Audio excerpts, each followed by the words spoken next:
Perfect. So right off the bat, my name is August, and I met Rumi when I was 18 years old, 10 years ago. He was an original member of the Coquettes, hippie drag performance troupe in the late 60s, early 70s. And since I've met Rumi, I have hundreds, probably 300 through 500 hours of recorded interviews and phone calls. This talk in particular, excuse me, is going to be about one of the fascinating aspects of Rumi's life. Once he fled Hollywood, California, where he grew up, and even a little bit before that, he lived completely off the grid with no driver's license, any government identifications. At one point, he had a library card that said Rumi, but really spent most of that time hopping from SRO to SRO, cheap hotel to cheap hotel. So we're going to talk about, how that was possible, why he did it, what it meant, and the long-term implications it had on his life. In 1967, he was tripping on acid. Sorry, I think we can say that. And he saw this movie called She Freak that forever changed his life. There is a brief preview trailer of it, and I think it's going to set everything up so you could see some of the early things that helped twist his mind. So I'm going to go ahead and share my screen. So we should be good, and I'm going to play the trailer. There are only two kinds of freaks, ladies and gentlemen. Those created by God and those made by man. Who do you think you are, anyway? I know who I am. You're about to behold a sight so strange, so horrifying, so utterly monstrous. This little girl knows what she wants and is going to get it. I'm no fake.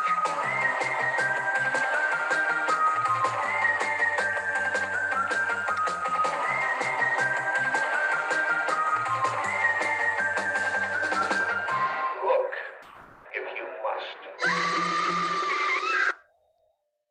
So that is the new trailer for the 2021 reissue of the movie, the remastered version. So can you bring us back to 1967? You were barely into college. The circumstances of you seeing that movie, what you were doing, and then your ultimate bus journey to the Bay Area. Okay, well, I'm actually in 1967. I'm done with college. I'm 20 years old, and I had attended a LA City College with Cindy Williams from Laverne and Shirley. She was a drama student with me earlier in high school, along with Sally Field. And after high school, Sally got discovered and put in films right away. Cindy, on the other hand, had to work in straight jobs and as a secretary or any job she could take as a waitress at the House of Pancakes, blah, blah, blah. So we were living together in the Berkeley Hills at the time, and she was kind of supporting me because I was taking lots of LSD and smoking lots of reefer and wasn't able to keep a job. My last job under my real name, James Bartlett, was temping at two banks downtown LA, Bank of America and Security First National Bank. And then that was at 19 years old. And then at 20 years old, I started thinking, I am not meeting my potential here in Los Angeles and Hollywood. It was so competitive. Had I stayed, I probably would have had all my teeth capped and face planed and hair dyed and gone the Hollywood route. But I saw something else in my future after I saw this movie. So I happened to stumble down one day to Hollywood Boulevard and saw this film, She Freaks, on LSD. And it totally blew me away. I went back to the little cottage behind Grauman's Chinese Theater, and I left Cindy a small note, and I just basically said, Cindy, I can't take it anymore. I got on a Greyhound bus, and with the addresses of three girls I knew in LA who were already in Berkeley, I hopped on a Greyhound bus and came to Berkeley in late 1967. And it was getting cold. Winter was coming. I figured one of those girls would take me in. The first girl was a girl had a big crush on in high school, and she was so smart. She was a year ahead of me, and she was already at UCB. I couldn't find her for a year. I ran into her a year later when I was selling the Berkeley Barb on the corner of University in Shattuck. So I couldn't find her. The second girl was a girl I'd gone to high school with, was in Sally Field's class, and we had actually. I found her, but she was living in England with the playwright Samuel Beckett as his secretary, so she wasn't around. The third girl was a woman I was running around in LA, a loose married woman called Sandra Paget Dyke Rubenstein. She had like 5 names. So I looked her up and I found her living in West Berkeley, knocked on her door. She came to the door in a cold sweat and basically was saying I couldn't stay there either because her house was being watched by the FBI because she was living with the Black Panthers. So, but she told me, you know what?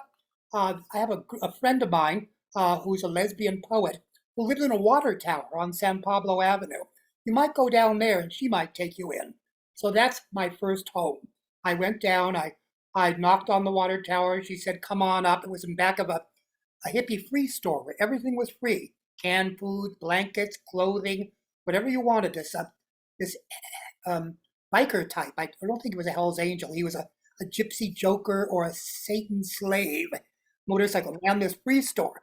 And in the back was a water tower. It's since been demolished. And the lesbian poet, Carol Graham, lived up in the tower. And she said, come on up. I told her my plight. I was up from LA. I needed to start a life and join the hippies. She said, well, come on up. So all we had room for up there was our bedrolls. And in the center, we had a door, which was our work table. And we did hippie crafts, and I made copper jewelry. I decorated and shellacked pine boxes and sold them put them on consignment in stores. And that's how I lived until I started selling kilos of weed. And we'd buy a kilo and we'd smoke half and use the other half for rent. So God knows how I managed all those years. But from my time I came to Berkeley, I tuned in, and I dropped out. I took Timothy Leary's mantra for what it was worth. Unlike most other people who turned on, tuned in, and dropped out, everybody else, all the other hippies, dropped back in. But I stayed out. I preferred to stay out as a, a way to rebel my anarchistic feelings about my career and what I wanted to do. So I never did drop back in until we'll get to it at the end about when there was an intervention 16 years ago when I moved to this house and reclaimed my identity, which became a cool thing, a very good thing to do in hindsight. At first, I was afraid to do that. I had no idea that was going to happen. So anyway, that kind of sets up where I am. I'm in Berkeley now. I'm trying to make a living any way I can. I'm selling the Berkeley Barb on the corner. We used to buy, a bunch of them from the publisher Max Schur, and we'd make 5 cents a paper for every one we sold.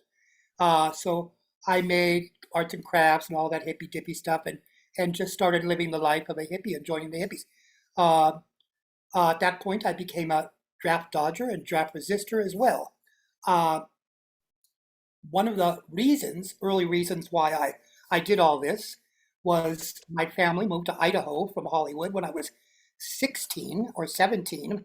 And I had kind of an abusive childhood. And I felt my parents were prejudiced. And I didn't want to bring those two things into my adulthood. So I needed to separate myself from my family. And I did so for 52 years. I did not see my family for 52 years, but finally reunited with them in 2018. And I'm so happy I did. But it took that long for that to happen. So those are two of the early reasons why I actually went off the grid was I didn't want my parents' prejudice or their abuse to be part of my adulthood. I wanted to live my own life. I didn't want to go the Hollywood route because I saw what that did and how fleeting stardom was, and your you're no longer, it's just something, the route I didn't want to go. So I felt some peace and tranquility by coming to Berkeley and becoming like spiritually evolved at that point. Those years from 67 to 69, I became spiritually involved, and not with just one religion or one organization or cult or anything. It was everything. I just absorbed everything. I learned the tarot cards, and I graduated to the Egyptian deck. I read the I Ching. I chanted Hare Krishna and Nam Myoho. I read the spiritual teachings of Meher Baba and Gurdjieff and everybody. I just absorbed all that stuff. I got to see the avatar Krishnamurti in person, and he glowed gold when I saw him. And I just absorbed, I just put all that on myself. I just wanted to learn all that stuff. I thought it was just necessary for my evolution, and took all that with me into my adulthood. So I'm going to turn it back over to Gus if you have anything else. Sounds good. Can you talk about how you got involved with the Coquettes? Well, now we're going into 60, 68, 69, pre-Coquette, where a lot of us met in different places. I can't exactly say where each one of us met. I like to say we were like magnets. We were like magnets. We came together like magnets. We and became a family. We came from all other places and influences, but we all came together. We were a bunch of freaks that came together like magnets. That's kind of like it was.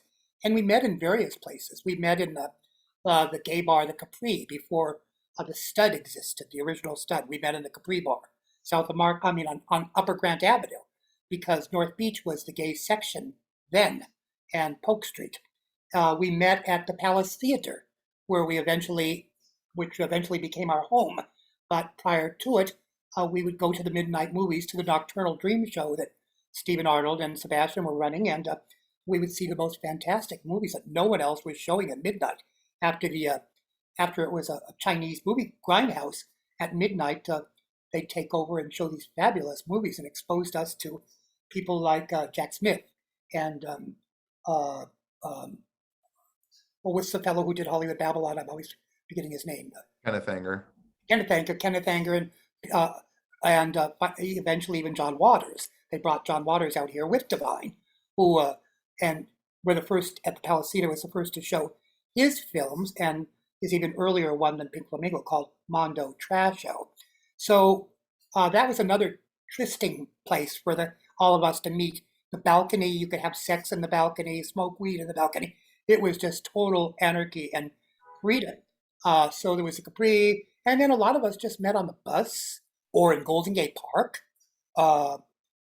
It just eventually we all came together, and it was the charisma of Hibiscus, who came from New York show business. Basically, let's put on a show. That was the deal. And he would just come up with a theme for the early shows every month. No script, just really unstructured.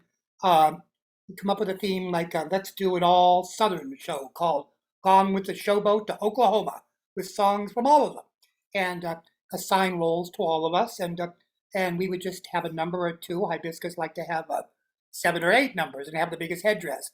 But it was just real anarchy. It was so untraditional of theater too, because we would bring people in right from the audience into our show. A few of the later Coquettes told me they were just in the front 2 rows, and all of a sudden they joined me to do a saber dance on stage, and were a Coquette forevermore. It was so loose. It was so loose. It was practically illegal. It was right.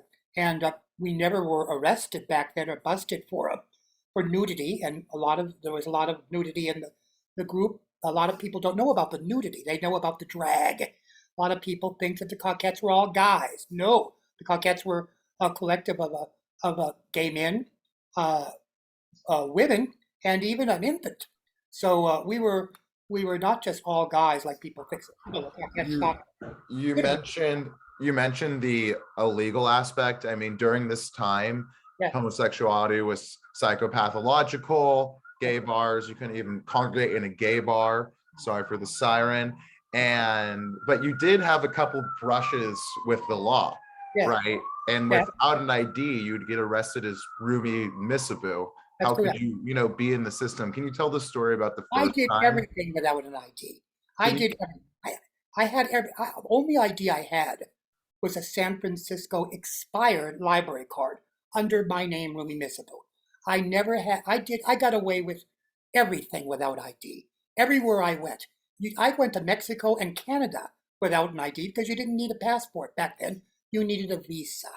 And I managed to cross borders. I managed to come across the country. I managed to fly to Seattle with Country Joe McDonald to shows we were doing up there with no ID.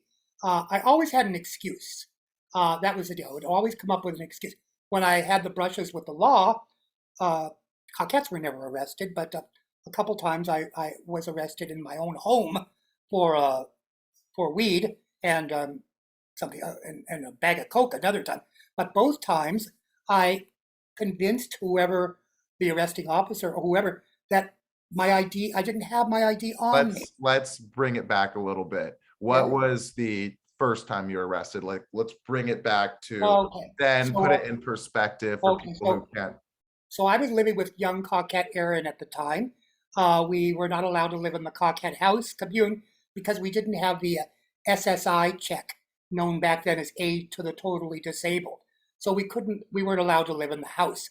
So we got our own little apartment and we were at a meeting. I was at a meeting one night with Coquette Johnny, and after the meeting, we went back to our little new apartment. I just been there a week or so. And uh, Johnny and I went back to my apartment, and I noticed people lurking in the bushes. A couple people in the bushes out front. This was at Cole and Belvedere in the Haight-Ashbury. I thought that's strange. I didn't think much of it. Went inside my building. You had to go into an inner hall and a door that opened up into my kitchen. I went inside and woke up Aaron. He had a bag of weed, and the three of us were sitting around the kitchen table smoking a joint, and there was a knock on the door. And I answered the door, and there was a girl at the door, and she was sweating like a pig. She was sweating, and she was saying, "Billy Morrow's outside. Billy Morrow's outside." I said, "Who's Billy Morrow? Who's Billy Morrow? Right? Who? I don't know no Billy Morrow." She said, "Billy Morrow's outside." She said, "You got a back entrance to this place?" And I said, "Well, yeah. I have a back porch off my screened-in patio back there." She said, "Can I go? Can I go out the back door?" And I said, "Do what you got to do, chick, but get out of here." So she ran through my house. She went the back door, back into the backyard, a flight down the stairs, and I went back to the table. I picked up the joint, took another hit of it. What the hell was that about? And then no sooner did I say that, she comes flying back in the back door. "Billy Morrow's outside, and he's coming in." Oh my God! Followed by 9 narcotics officers. And they were arresting her. The people we saw in the bushes were on patrol because they suspected junkies lived in the basement, and she was one of the junkies. So they chased her back into my house. We were at the table with the bag of weed. Aaron picked up the bag of weed to go hide it or something, take away, and the cop put the gun on the bag of weed. It's like, oh my, aha! You got her. Then they went through all my costumes and headdresses and high heels, looking for more and more. That's all we had. There was no drugs in the house. They kicked in the back door, my back door, and they threw us in the basement with the junkies. All of it. There was 9 junkies that were in the basement. And they took us all the way to Park Station. Again, now at Park Station in Golden Gate Park, they're going to book us, and they need ID. "Where's your ID?" And Aaron was with me, and Johnny, and they were both minors. So they released Johnny to his mother. She came down and got him. And they told her that her son, was hanging out with notorious homosexuals. You think? So, and then Aaron was a minor from Sacramento. And I said, "Aaron, just lie. Just say you're 21. So they, what happened? Oh, they booked us there. And I was wearing at the time woman's culottes.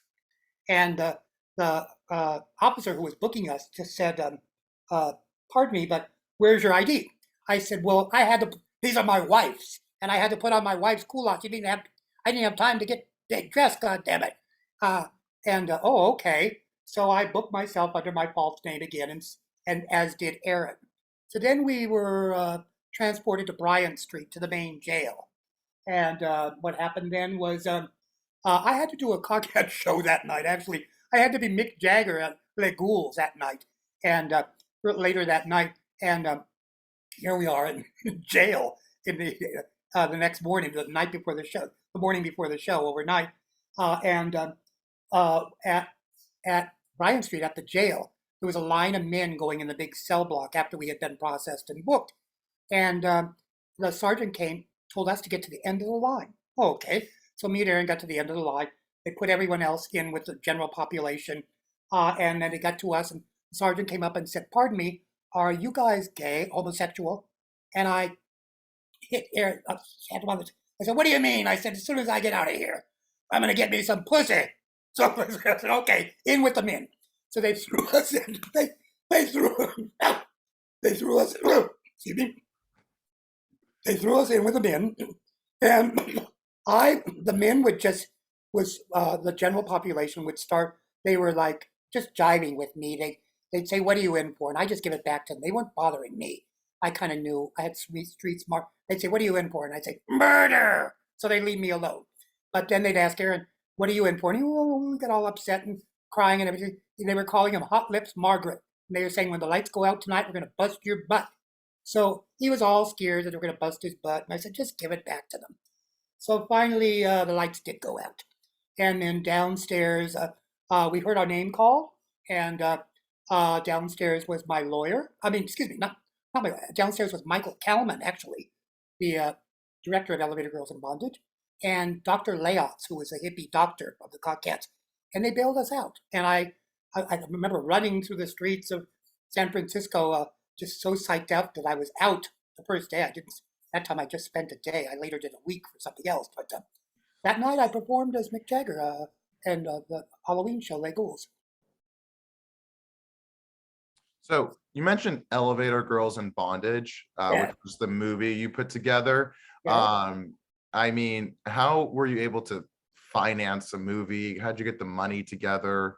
I was paid very handsomely to make the movie because I had the lead in the movie, but I was paid in cash, and the cash came from uh, uh, illicit drugs, so not the selling of drugs, but the actual manufacture of drugs, the making of angel dust, not selling it. We weren't. Someone else did all that. Biker gangs did that, but I was actually in on years ago in on the actual production. It was so scary. I could have blown up in the lab, but it was actually I was. I don't want to mention names or anything, but the actual person who was running the whole operation to raise money for the film was doing it from San Quentin. He was actually incarcerated, but he was running the whole lab and operation from San Quentin. The lab wasn't there, but he was doing it from. He was a big kingpin. It was really something and very dangerous. And there were guns involved and everything else. It was rather scary. And biker gangs. And I had a job to wash and sterilize the laboratory as it would come back to me while it was cooking, and another job to pose as an art student to secure all the chemicals that were needed that went into that crap. It was just awful. I never got strung out on it myself. I didn't approve of it. When I was on the set or around it, my friends who were underage were not allowed. They were not allowed on the premises. But it was kind of scary. Even like I said, even there's a scene in Elevator Girls where Jim Paltridge, the producer of the film, puts a real gun up our butts, and it was cold. It was a real gun, and I insisted that we brought it to the rooftop where the scene was shot, and fire it into the sky before I let him do that. There were no blanks. He said, "No, it's not blanks. It's just a gun." I said, "I don't care. It's loaded. No, you're not putting it up our butts unless I test it." So I did. So I've always been kind of a pacifist and scared of firearms. That came up years later when I did Pearls Over Shanghai.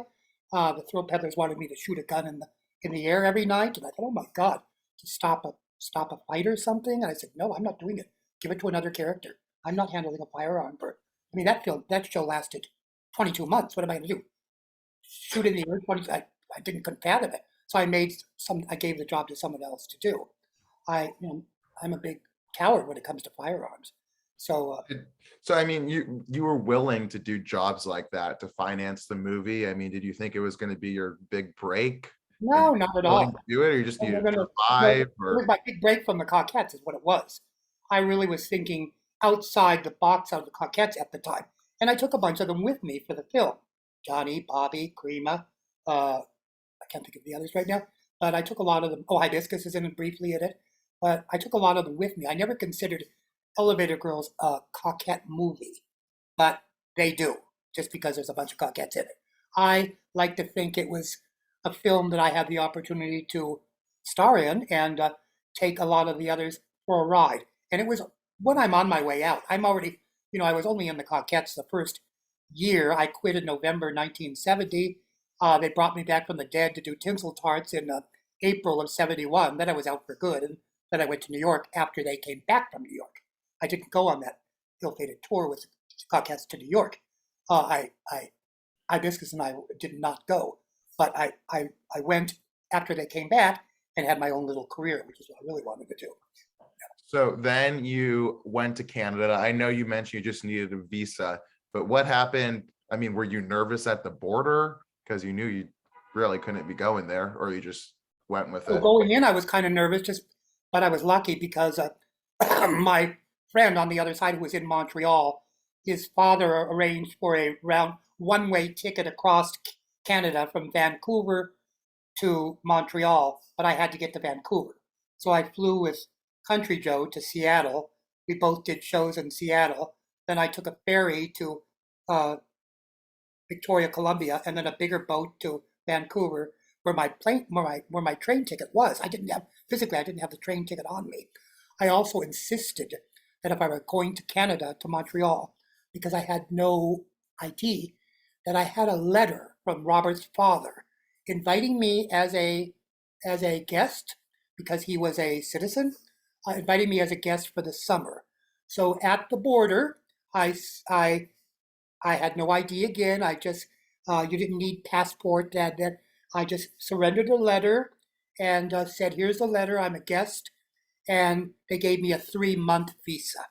So I was able to get across the border with a 3-month visa, take the train across Canada, and arrive in Montreal, where I was going to stay until either Aaron or Hibiscus, who were already in New York City, invited me. And as soon as they did, I was gone. Well, it took 9 months. I ended up in Montreal for 9 months. And uh, Robert and I lived way, way, way out in the boonies with his foster father, who was a florist. There was no foster mother. And we were basically stranded out there, hardly get into town, didn't know anybody. Somehow we amused ourselves. We slept in the same room, not beds, but the same room together as his foster father next door in the next room. And I ended up staying 9 months. And finally, his foster father said we needed to have a meeting. And the three of us sat down, and he told me, Rumi, I think you're an overstay. You've overstayed your welcome, and you need to go. After I said, well, of course I do. I know I did. But Hibiscus or Aaron hadn't invited me yet to New York City. So I said, okay, I'll go. And then that same night, the foster father broke down and said he was bisexual. And I thought, oh, no. But I know he never molested my friend, his foster son. I would have known. I do, I'm sure of that. But it was odd that he confessed that same night that he was bisexual. And his brother in Los Angeles, Robert's foster father's brother, Charles, was an absolute flamer. So rather than go to New York yet, uninvited, I went downtown Montreal to a street I had visited many times, a bohemian street called the Rue Saint Denis. And there you would get chess players who would play chess all night in the coffee houses, which stayed open till 4 or 6 in the morning. And you could sit around a chess game and they would pass a chillum of hashish and tobacco. And it was literally the only way to get a buzz or get high. The whole 9 months I was there. The only other thing they had in Montreal to get a buzz was something called 222s, which was the French equivalent of over-the-counter aspirin, and it was laced with codeine. So Robert and I would take those like candy.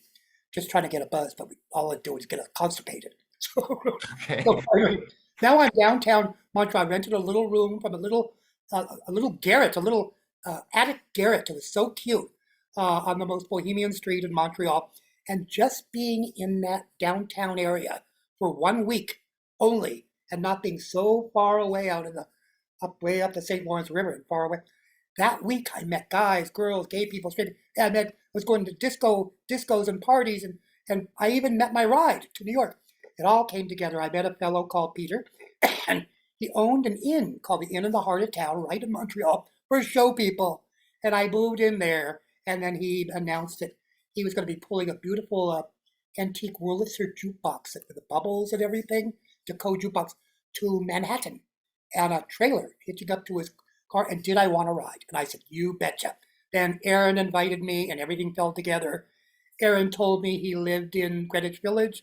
I thought, oh yeah, with his new boyfriend. I thought, okay, I could stay there. Well, welcome to Greenwich Village. It was like a Alphabet City, right? It's where he lived. Wasn't Greenwich Village at all. The boyfriend got jealous. We were surrender. I had to surrender my visa going back into New York. Again, no ID. They looked at my visa. They said, "Oh my God, you're an overstay. You've been here an extra 6 months." And I'm like, "I loved it. What can I tell you?" And they're not going to detain me. They're glad to get rid of me at this point. So into New York I went. Aaron's boyfriend got jealous after a few days. So I said, oh, okay, somehow I managed to get some money somewhere. Somehow, I don't know how. I always pull something out of the rabbit, the hat. And I got a room with just a sink at the Chelsea Hotel for like $79 a week. And then some friends came from Rome, Peter and Jay, and they knew another lady in this Chelsea Hotel called Sandy Daly, a filmmaker, who made the Robert Gets His Nipple Pierced with Robert Mapplethorpe. And we moved in with her in a one bedroom. And there I lived for the next 6 months or something in the Chelsea Hotel. So we have a lot of years to cover, so let's fast forward a little bit. Yeah. So in New York, you did some theater work, you hopped around a bunch, Yeah. but then you went to Louisiana. Why did you go to Louisiana? After New York, I did the whole New York thing. I performed with Hibiscus at the Angels of Light in one fabulous angel show called The Enchanted Miracle at the Theater for the New City in West Beth.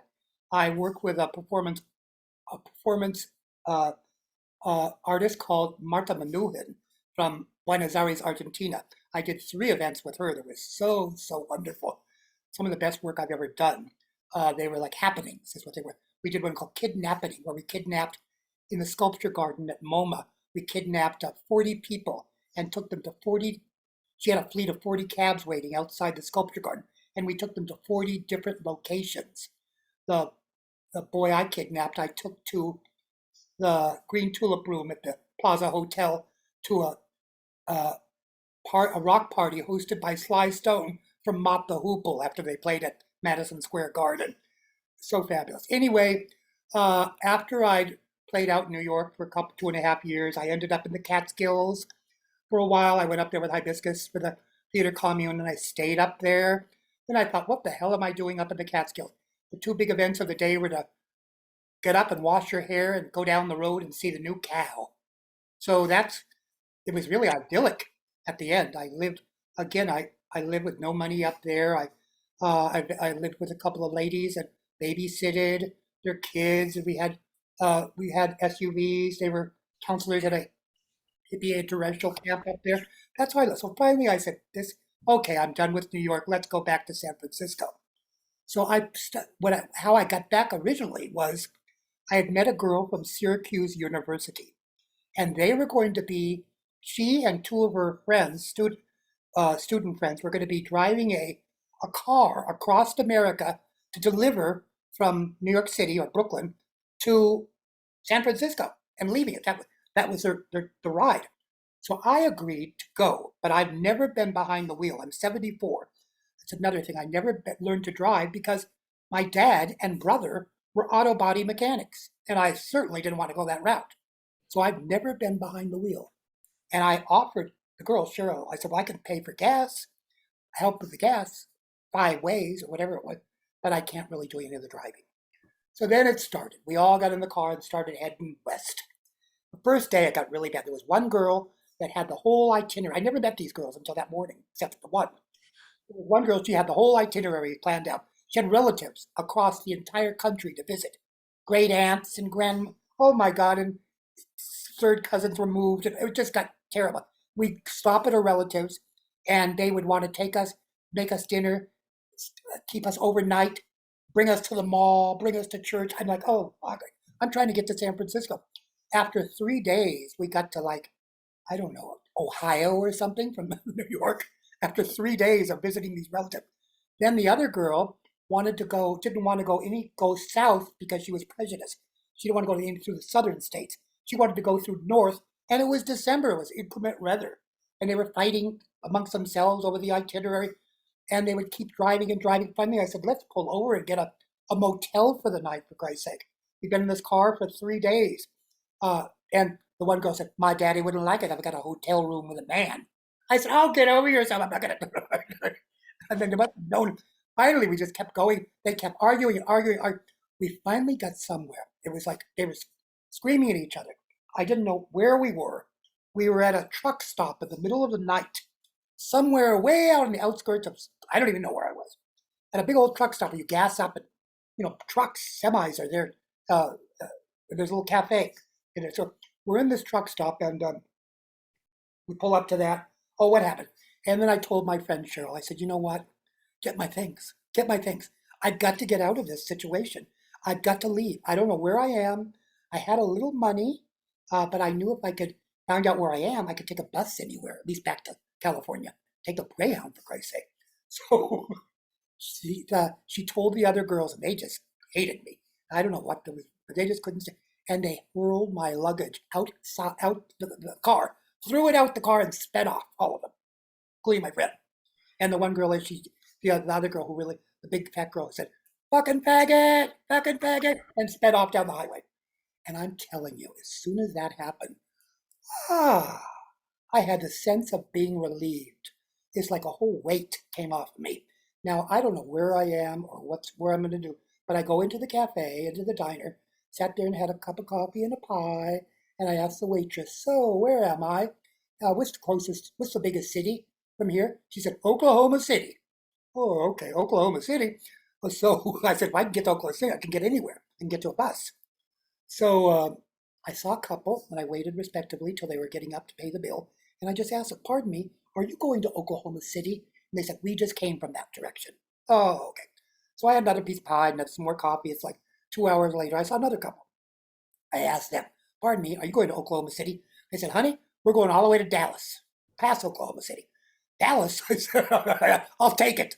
So I got in their car, and they were ballroom dancers who were going to a competition in Dallas. They were really nice folks. And we drove all the way to Dallas. And then that was the end of the ride for me. They let me out downtown Dallas. I looked up, and what do I see? The Texas Depository Bookstore, the Depository Building, where Oswald shot Kennedy. I'm right beneath it. And I'm like, oh my God, what am I doing in Dallas? And I was still a New Yorker. So I just come from New York. So I call all my friends in New York. What am I doing? What am I doing here in Dallas? That's terrible. They said, well, where should I go? What do I do? And they said, go to Austin. So I said, okay. So I stuck out my thumb again, and I went to Austin. And I walked around Austin. It was kind of cool. It was a college town. There were young people. I remember there was live music coming out of all the clubs and bars, and it was really nice. But I decided, what have I got? I don't know anybody here. What am I going to do?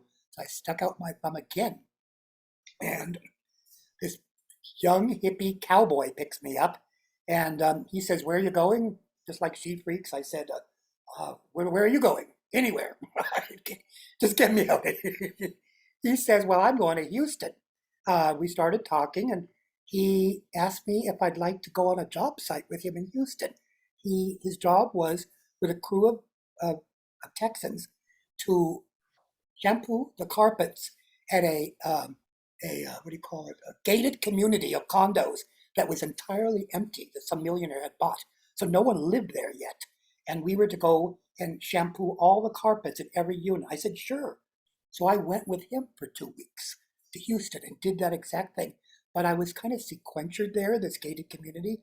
I never saw Houston except maybe to go to the market once or twice. And I lived with a whole pack of boys, like hippie cowboys. Finally, it's New Year's Eve. And Kenny tells me, hope you're going to stay tonight and go to the Dude Ranch with us. I said, Dude Ranch? What the hell am I doing in Texas going to the Dude Ranch? I'm trying to get to California. So I said, you know what, Kenny, or whatever his name is, I said, I want you to drive me to the edge of town on New Year's Eve day. I said, I want you to drive me to the edge of town. So, okay, so he does. He drives me, says goodbye, we say goodbye. I couldn't do the Dude Ranch. I stick out my thumb again, and some farmers picked me up. Some Latino farmers picked me up, and they were going to New Orleans.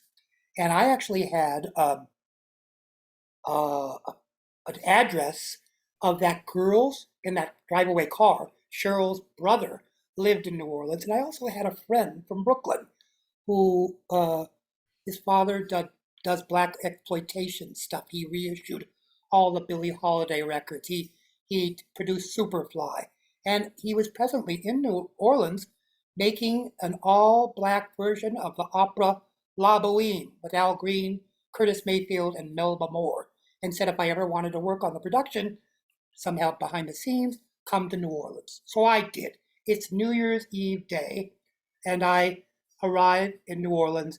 First, I went and scoped out the guy in the suburbs, my friend's brother. He wasn't there. Then I went into the French Quarter. I rang the doorbell of my friend.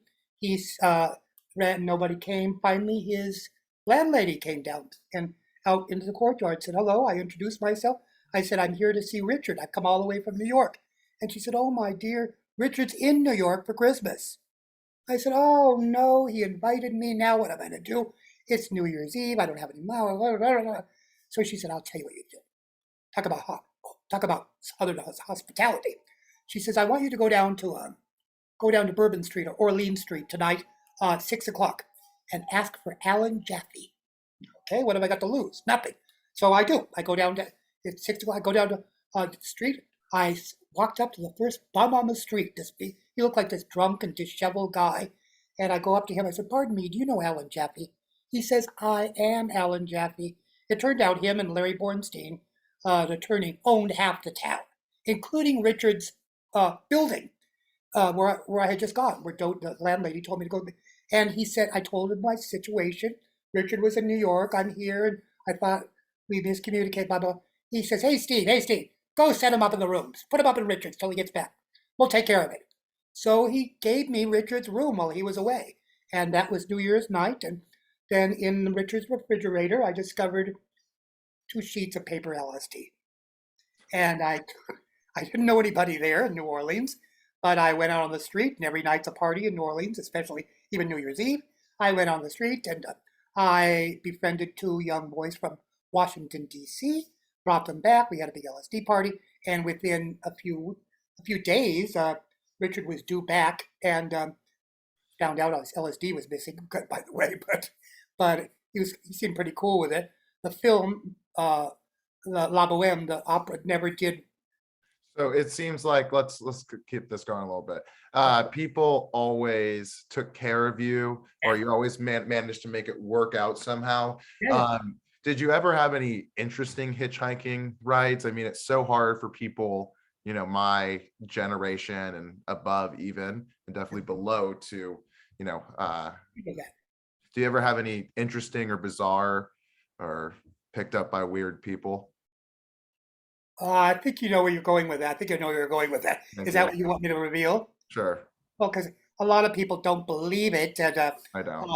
but I have no reason not to. And I've told the story over and over again for those who might not believe it. This is on my way out of New Orleans, actually. After New Orleans, in New Orleans, let me set that up. I supported myself as a thief. Actually, I worked with a fence in New Orleans to make money, and we actually specialized in hood ornaments, if you can imagine, stealing hood ornaments and men's wing top shoes and men's tweed trousers, 40s and 30s trousers. actually had a buyer for them, and that's how we supported ourselves. Finally, I did 4 months in New Orleans. So it's taken me 4 months to get across the country. And finally, I decided in New Orleans, because the weather got so warm and late. I was there from New Year's Eve until late May, and it got so hot. And I don't do well in hot. I do better in cold. I've done the Catskills and the snow in Canada, so I do better in the cold. But it got so warm for me, I had to flee. So I hitchhiked out of New Orleans after 4 months. And my first ride, I stuck out my thumb, and I got into a big, big, shiny Cadillac with tail fins, the whole works, a vintage Cadillac with this big guy, overweight guy with big old rocks, big old rings all over his fingers. We started chatting, and he said, "Yeah, yeah, yeah. I'm on way to a Baton Rouge concert. I'm on my way to a Led Zeppelin concert in Baton Rouge." I said, "Okay, I'll drop me in Baton Rouge." So I'm riding with him, and he said, "Yeah, I just wrote this book." And I said, "Yeah?" He said, "Yeah, there's a whole box of them in the back. Help yourself." So I picked up the book, and I look at it, and it said something about, I forget the title. Do you remember, Gus? It was something about the Bank of I think it's called the Bank of Louisiana. the Bank of Louisiana, and it's written by Jim Morrison. And now Jim Morrison had been dead for 4 years. And I realized, our alleged death, I had read about his alleged death. I realized that I'm in the car with Jim Morrison, and we're talking groupies we knew in common in LA and the whole scene. It's like, oh my God. But I don't let on like I know it's Jim Morrison. I'm like, just playing, I know how to act around a celebrity. So I'm not really all gone, oh, it's Jim Morrison. I'm just like, oh, okay, yeah, yeah. Sure, yeah, I know Miss Lucy and and we're like confirming all this stuff. And he didn't say nothing about staging his death, nothing. It was like he was just there in the car. And he did gain weight. I worked with Jim Morrison with the Living Theater in 1968. In 1968 or 9, we did a show called uh, Paradise Now in San Francisco. And it was a loose show that anyone could be in. Both me and Jim Morrison were in that show. And he looks exactly like he did there. He gained a lot of weight. So I believe he allegedly staged his own death. I don't believe he's in Père Lachaise. I don't know the whole story, but I do believe that he picked me up hitchhiking and gave me a ride to Baton Rouge. Now, that was also the third straw of kind of my New Orleans experience being associated with death. It was kind of spooky there in New Orleans. I had a bicycle. I met a girl. I was hanging out with her, going dancing and stuff. I met her in a coffee house up by Tulane, and we were having a good old time. I was staying in her house in the Garden District, and then in the middle of the night, they got a call. One of their friends, and they were all from Mississippi, the house, and all the girls went back for the funeral and blah blah blah. Next thing I know, I called to see if she was home, and the roommate said no, that the girl I had been seeing, Victoria, had gone off the same cliff as the one they had the funeral for. It was like a double suicide or something. So scary. And then I had a friend, Jimmy Nolan told me of this artist to go see in New Orleans. And I never did, but the last couple of days I needed to get rid of my bicycle. And I said, well, I'm going to go see this artist, John Camus. Then I went to visit him. So nice. I stayed. He told me stories all night, Enrico B. stories. And he had two house guests, a woman called Dorothy and her young gay son called Pogo. And they were telling me about life and living in the French Quarter all their lives. It was so fascinating. And then they put us all to bed. He let us sleep in his loft, his artist loft, John, the artist. And then the next morning I went out. I had to bring my bike back or something. When I got back, I said, well, where's Dorothy after she just told me the story of her life? He said, well, she went into Charity Hospital and died. Oh, freaky. So I got out of New Orleans. And my first ride out was, of course, Jim Morrison. That scared the hell out of me, but I don't want to say anything. So a lot of people. So we've covered 6 years of her life. We're going to need to do some hustling now because we still got about 50 more. So you made it back to SF, San Francisco, and obviously the hippie days were done. No more hippie free stores. The Coquettes were done. No Coquettes to fall back onto. I think Hibiscus was in New York then, probably. So how did you have to readapt, given that you were still underground? All right, so 4 months later, I arrived in San Francisco. What did I do? Immediately, I was homeless a half a night. That's how I started out. I've only been homeless a half a night. Uh, by saying that, I mean that I had nowhere to go. I was sitting in the Greyhound bus depot of San Francisco, down south of Market in the old depot, and there were a lot of hustlers down there too. And uh, a man came up to me with his toupee on backwards, and introduced himself to me, and picked me up and took me home to the ugliest god awful condo that you've ever seen on Nob Hill. And the man was I call him the Polish Count of no account. He was Polish. He was related to Polish nobility, actually. His cousins were the Radziwills, who Jackie Kennedy's sister married, Lee Radziwill. His cousins were like princes and horse experts and lived in South Africa. And he had a lot of money, but he had no taste. He was called Felix, and he wore his wig on backwards, his toupee on. He had no taste whatsoever. And he brought me home, and I was virtually a kept woman for the next year and a half until I discovered his gun in his underwear drawer. He never used it on me, but he liked the hardcore Polk Street hustler boys, and I guess he had that for protection. He'd bring them home, and So he didn't put it up your ass. no, he didn't. Again, it scared it. So I moved out, and then that's where I started my path, living in residential hotels forever. I would never move, but I lived in many of them for the next 22 years. I lived in residential hotels in the Polk Street area, in the Tenderloin area, in Upper Tenderloin and Nob Hill, all over the place. Downtown San Francisco. I'd go from residential hotel for a year or two to another one, just for my privacy, and just so I always had my own bath. I had to insist on my own bathroom. So that's how I lived. Now, to support myself, when I first came back, I did dabble in the arts a little, but not for too long before everything dried up. I went down to Venice Beach and befriended, for the first time, really got to know in 1976, after working with her forever, Goldie Glitters. And we became really, really close on that trip to Venice in 76. She introduced me to her friend, Robert Opel, and the streaker at the Academy Awards. And that was kind of nice. Then I came back to San Francisco, and then Goldie and I were never really close in the Coquettes. Neither were I in Pristine Condition, who joined late. I like to say she had a trust fund, so she bought her way in. But Pristine and I bonded in 76 as well, and we ended up doing a beautiful project together called the Pristine Condition Bisexual Trisexual Calendar for 1976. And with famous names. I decided on the 4 to 6 famous names for every day, and Pristine was a playmate of every month with famous people. Pristine with LaBelle, Pristine with Pointer Sisters, Pristine with this one, Pristine with that one. So it was a lot of fun to do that. The research we did, and we had a lot. And then I lived with Pristine at the time at 20th and South Van Ness. Then we had a big party for it at the orphanage. And then finally I helped an artist do an installation sculpture installation in the basement at Grace Cathedral. And then I met my friend, Super Joel. He opened a gallery called Art for Art's Sake.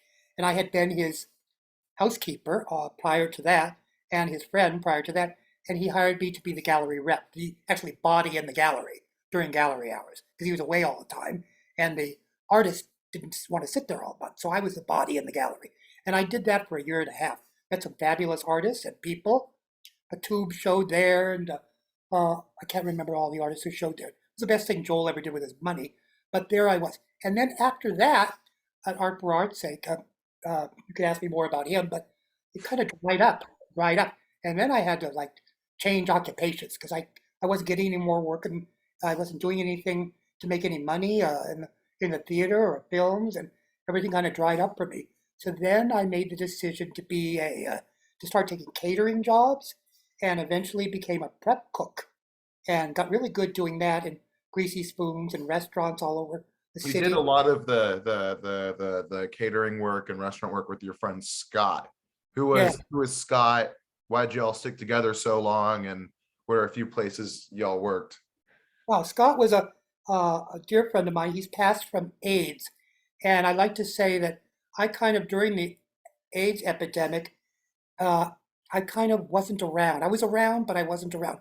I was absent when many people knew many who died of AIDS. I didn't. I only knew Scott. Just because during those years, I was involved.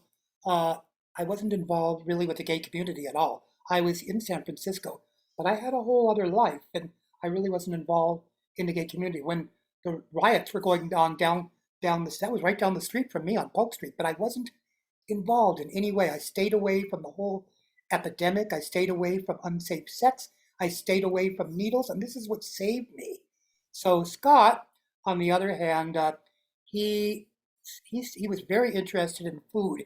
He was out here from Pennsylvania, I believe, Pottstown, Pennsylvania, where his mother was a pro golfer. They had a country club, and he had very good taste. And he started catering, and I started getting catering jobs for him. Much fun to do, just really, really fun stuff. Like we would take two watermelon the night before for a company picnic, for somebody's company picnic. We take and drill a hole in two watermelon and take a bottle of vodka, and just put it in there overnight, just to saturate the whole watermelon, and then serve it. And the kids got a hold of it at the company picnic, which is terrible.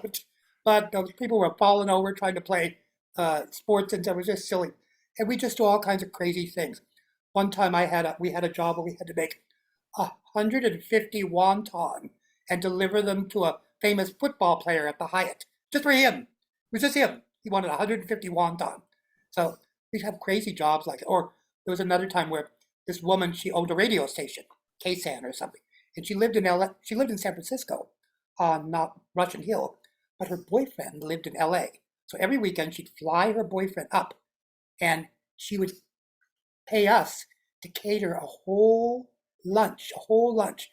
We'd arrive before he got there. She'd stick it in the oven, and then when he came, oh honey, look what I made. She'd dismiss us, pay us, and he'd arrive. Oh honey, look what I made today, and she'd take and serve him her beautiful lunch she made. She was just heating up. We did it. So we had all kinds of jobs like that. One time I did at this chemical Raychem, some big Raychem, which is a big work. I don't know what they do made, but it was down on the peninsula or something. And there was another company picnic, and I had to do a well done steaks of that one. So there were like three steaks, well done, medium, and rare. And we were at the very end. It's like a mile long of condiments and stuff, foods and salads. Oh my God. So they actually at that one they gave us golf carts to get around because the place was so big. And I'd only be on the grill for 20 minutes before they had to relieve me because it was getting so blistering hot. So we did everything. Eventually, Scott opened a restaurant on Guerrero Street, and I started working with him there. Prior to that, we were working at a restaurant together called the Tortilla Oven on Fisherman's Wharf, and it was stories I could tell you about that place are legion. But Why don't you tell us one? I mainly uh, the I working there. I was a prep cook and the dishwasher, and the industrial dishwasher. You had to load it with this drying agent, like this chemical solution. And at one point, or twice it happened when I was working there, I lost all the skin on my hands. It literally peeled off the baby skin, new flesh. I said, "Oh my God!" So I called in. Well, I called my manager at Tort. Said, "Judy, I can't come." I was a prep cook. I'm the one that made the food, and I said, "Judy, I can't come to work tonight. My hands I have no skin on me." She said, "What your hands have to do with the job?" So I did go in. It was so gross. Another time I was making the chimichangas that are deep fried, and you roll them up like a tortilla, like a burrito, and you deep fry the darn thing. I had a cut on my finger and a Band-Aid. I put the filling in. I put it deep fry the thing. I put it on the plate to cool. I send it out to the front kitchen. The waitress comes and picks it up, brings it to the guy's table. He's about to cut into it, and I'm thinking in the back, "Oh my God, my Band-Aid's gone," and it was in the chimichanga. It was in there. So I said, "Maria, get Danielle, get the waitress, just in time." We got her back. I said, "Get that duck off his table." So she went and snatched it away. He was literally going to cut into the thing. And she, "Oh, I'm so sorry, sir. It's the wrong order. You got right with you." and I had to make a new one. And sure enough, I cut it open. There was my Band-Aid. This place was gross. This place was so gross. It was just, oh my God, just terrible. We would hire, Scott and I would hire people. Eventually, I got fired and then hired again. I got fired because they said all I did was sit around and smoke. So Olga fired me, the second manager. And then she was fired for, I don't know, stealing off the till, or I don't know what she was. And then Scott came back as manager to hire me back. And we closed the place at the end. But the stories of that, but we'd have to hire and fire people. We hired one prep cook, Huey, and we only hired him because his reason for leaving his last job was so good.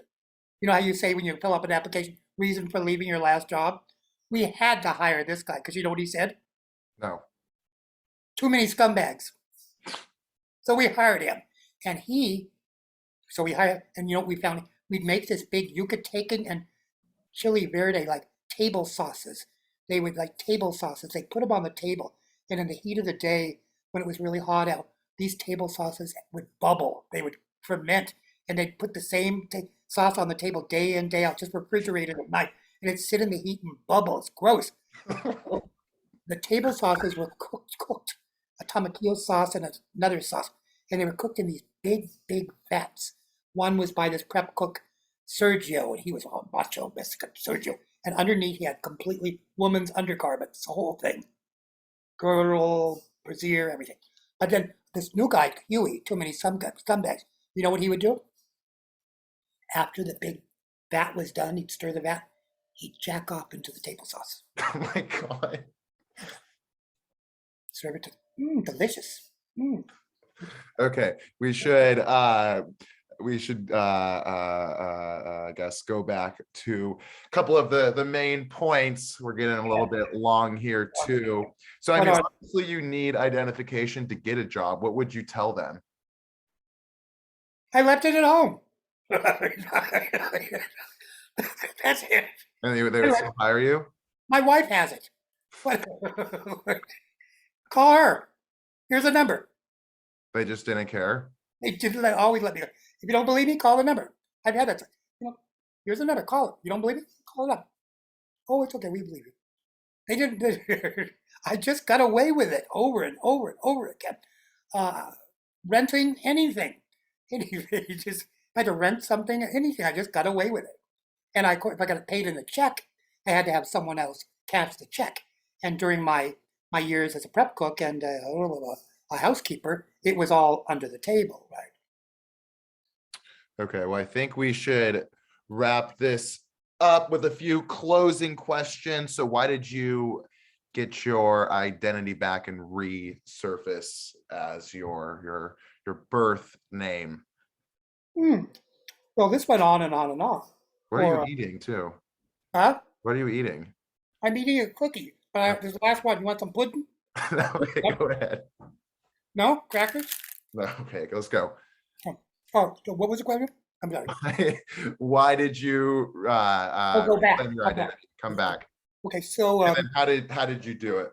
well, so around 2004, right around 2004, I had been living in the Castro, still off the grid, sharing a flat in the Castro that I took over with a lease with somebody, but didn't need ID again. Because I just took over an existing lease. When I moved in, they never checked. They never saw me. So I'm living in the Castro, and there was an incident, whatever, that enabled me to move here, where I am today, in 2004. I've been here 16, 17 years. And this apartment is right next door to Carl Lee Cart's. And he had been living here he's already been here 30 years. So this apartment happened to be empty for 2 years.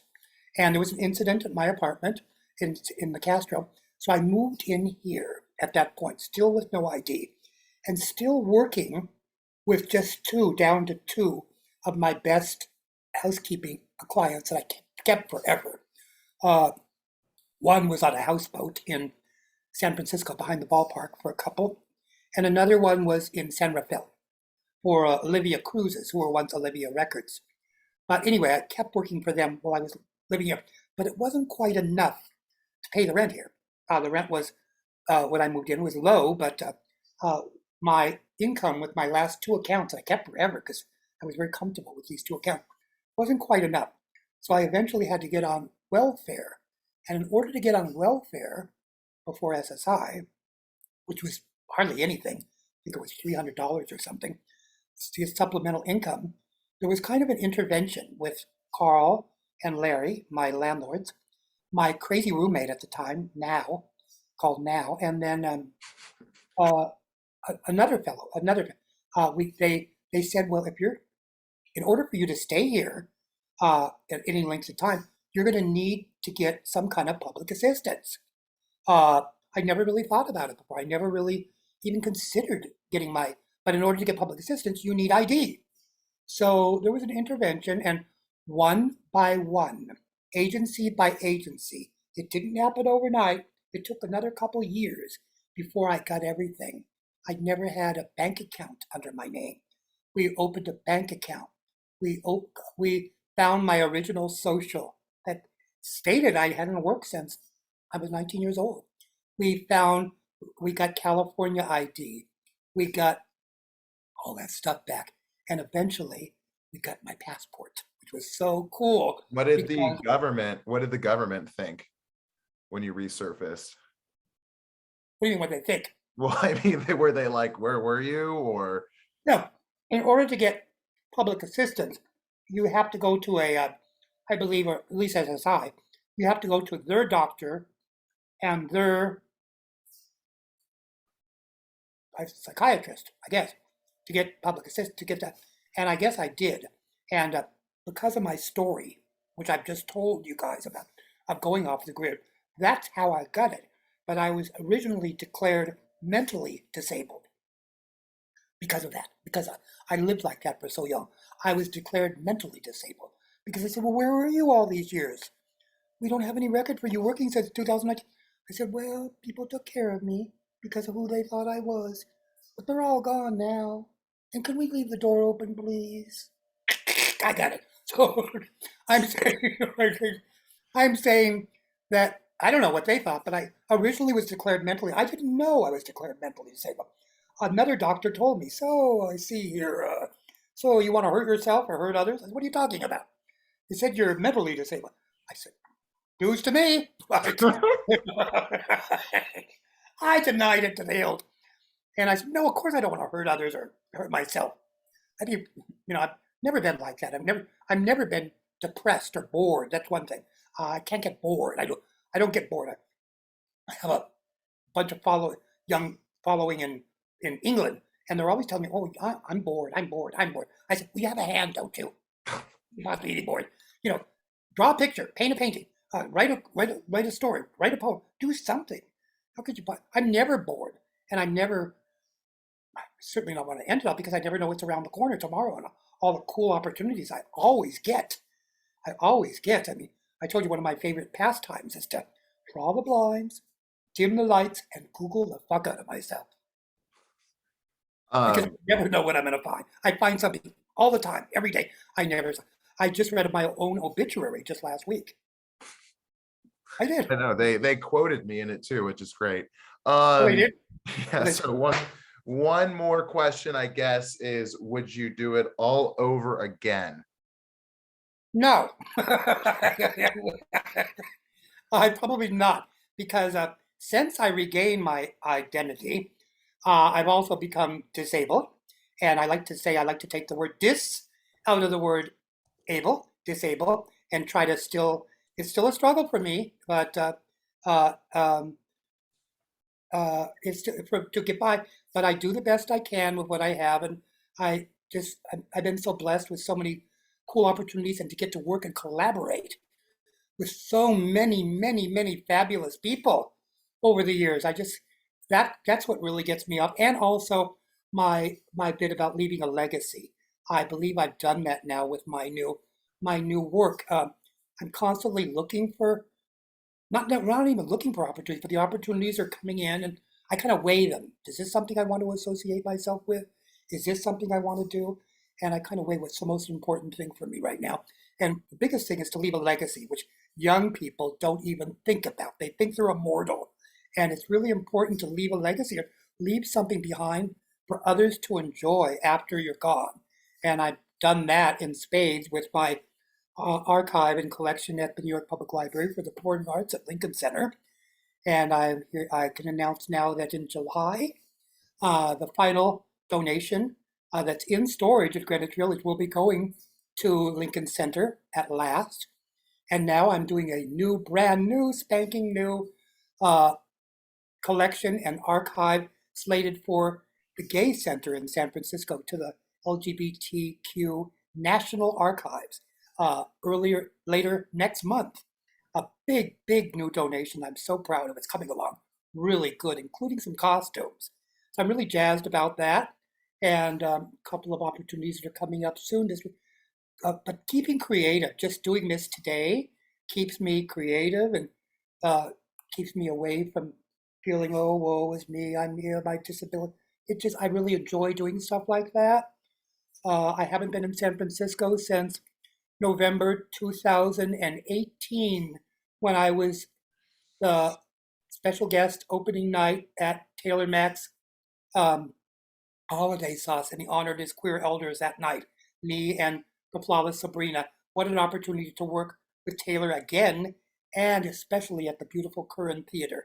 The last time I was in San Francisco was 2018, and I've been asked to perform and possibly, or at least make an appearance pre-Pride this year at the Oasis for the launch party for the Legends of Drag coffee table book that's coming out by Harry James Anson. A wonderful opportunity and a really cool project I did with him. And there's 81 queens of the older queens in it, 81 of us, 17 of us from San Francisco. And they promised a big live show at the Oasis. And if that works out, I'm even considering doing a number. So I'm jazzed about that, returning to San Francisco after how long? 4 years. Well, this has been fascinating, Rumi. Thank you. If anyone has some questions, we can wait a few moments. Someone asked a leading question. I guess I think there's only one right way to answer it. Is say, what do you think of Taylor Mack's work? Who is from my hometown? Huh? I think he's from my hometown. Who asked that? Nina. Nina, I adore Taylor. Since day one, Justin Vivian Bond started bringing Taylor around my shows in New York way back in 2008, 9, right around then, before I started doing my dance attractions.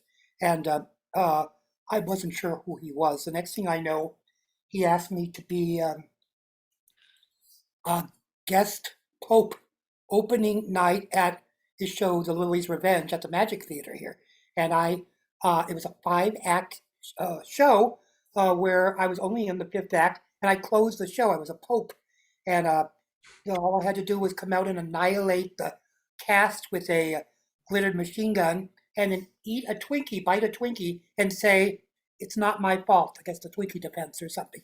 But that's all I had to do in the 5th act. So I did that, and then I saw his wonderful show called Her that he wrote. Very, very wonderful writing. Then we collaborated again, and finally we collaborated. I love his work. Taylor and I do something similar, is that we don't believe in auditioning. I'd only auditioned for a role once in my life recently. That was for Marat Sade, because I wanted to play a man for a change. And I had to audition for the Throat Peddlers and Mark Eustace for Marat Sade. But I don't believe in the audition process. I actually think it's demeaning, and it's not the way I just not what I want to do. So I actually know who I want to work with, or got a couple hard-hitting questions if you're ready. The first one is, do you think PC culture has hindered people from fully exploring live performances and what they do on stage? Who asked that? It says anonymous. What's PC? Politically correct, like cancel culture. Could you read it again? Could you read it? Yeah. Do you think PC culture has hindered people from fully exploring live performances and what they do on stage? Yeah, I've seen that, but I'm not going to prescribe to it myself. For instance, there used to be a club here every weekend called Tranny Shack. Eventually, the word tranny became someone got upset with it, that you couldn't say tranny anymore, right?